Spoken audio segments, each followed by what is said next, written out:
Bienvenue sur notre chaîne. Nous publions des extraits vidéo pour vous aider à choisir celui qui vous plaît. Pour savoir comment télécharger ce livre audio gratuitement ou un autre de votre choix, n'hésitez pas à cliquer sur les liens en description.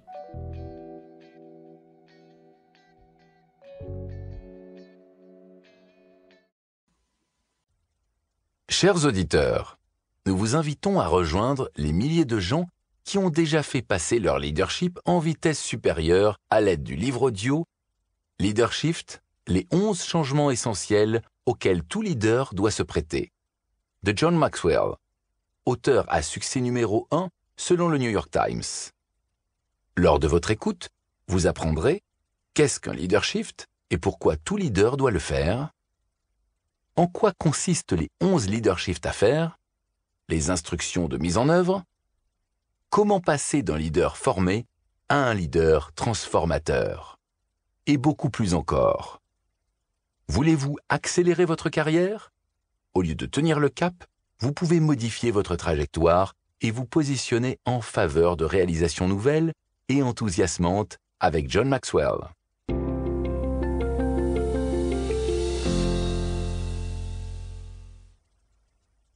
Le virage ciblé vers la concentration. 1 est un trop petit nombre pour réaliser quelque chose de grand. La loi de l'importance. L'un des changements parmi les premiers et les plus importants que quiconque doit faire pour devenir un leader consiste à passer de soliste à chef d'orchestre. On peut connaître la réussite par soi-même en tant que personne, mais pas en tant que leader. J'ai commencé à apprendre cette leçon et à prendre ce virage en 1974, lorsque j'ai entendu Zig Ziglar pour la première fois. Zig, qui est devenu plus tard un bon ami, a exercé une influence positive sur des millions de vies, dont la mienne. La première fois que je suis allé l'écouter, il m'a fasciné. Il avait un tel dynamisme. On m'avait formé à donner des conférences, ce que je faisais alors depuis environ 5 ans, mais Zig avait quelque chose de différent. Il avançait et reculait sur l'estrade. Il s'adressait de façon distincte à son auditoire avec son accent du Sud. Il rythmait ses paroles pour en optimiser l'incidence. Il se montrait charmant. À un moment donné, il s'est même agenouillé pour faire une remarque et établir le contact avec nous. Tout ce qu'il a fait ce jour-là m'a beaucoup plu. Mais ce qui m'a le plus impressionné, c'est une de ses affirmations. Elle est devenue le catalyseur par lequel j'ai pu faire passer mon type de leadership de soliste à chef d'orchestre. Voici ce que Zig a dit. Si vous aidez suffisamment de gens à obtenir ce qu'ils veulent, vous pourrez obtenir tout ce que vous voudrez de la vie. Cette parole m'a frappé comme la foudre. Je me suis immédiatement rendu compte que je faisais fausse route dans mon leadership.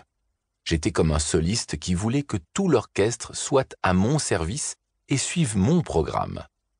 Au lieu de cela, je me devais d'agir comme un chef d'orchestre qui œuvrait de manière à faire ressortir le meilleur de chacun de mon entourage.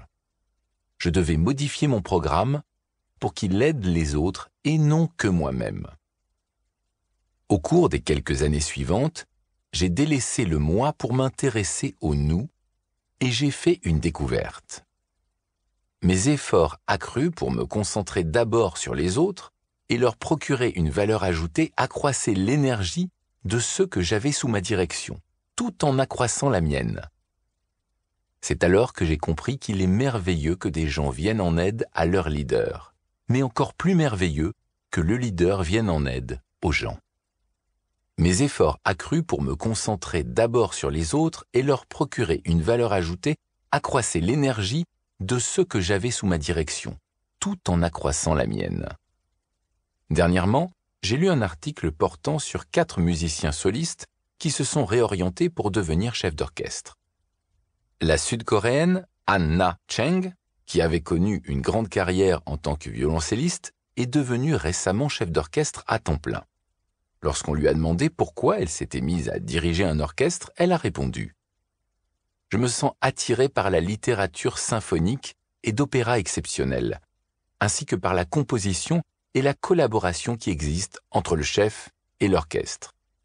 La collaboration avec l'orchestre est des plus gratifiantes. Chaque orchestre est différent. Ainsi, le chef s'efforce toujours de trouver la façon la plus efficace de diriger cet orchestre en particulier, afin d'unir le groupe derrière une vision et une interprétation commune. Cheng a fait remarquer que le travail du chef d'orchestre diffère complètement de celui du soliste. Quand je joue de mon instrument, a-t-elle dit, ce qui me vient à l'esprit se traduit naturellement et instantanément en son. Quand je dirige un orchestre, je fais des sons avec un groupe de personnes. Les possibilités et le potentiel de la sonorité d'un orchestre sont finalement illimités, ce qui est véritablement fascinant pour moi. Eric Jacobson, un violoniste américain qui s'est mis à la direction d'orchestre, a parlé du rôle et de l'influence du chef d'orchestre. Dans l'idéal, le chef d'orchestre est le catalyseur d'une compréhension mutuelle dont l'orchestre devient plus grand que la somme de ses parties. Et Gemma New, une violoniste de la Nouvelle-Zélande qui s'est mise récemment à diriger un orchestre, a dit « La façon dont la musique orchestrale unifie et inspire tous ceux qui y participent en est venue à me fasciner. Le fait d'explorer la musique ensemble crée de solides liens humains entre nous, et cela, qui que nous soyons et d'où que nous venions. » Le défi du leadership, passer de soliste à chef d'orchestre. Le potentiel d'un groupe surpasse toujours celui d'un seul individu. Les gens qui travaillent ensemble ont des possibilités illimitées.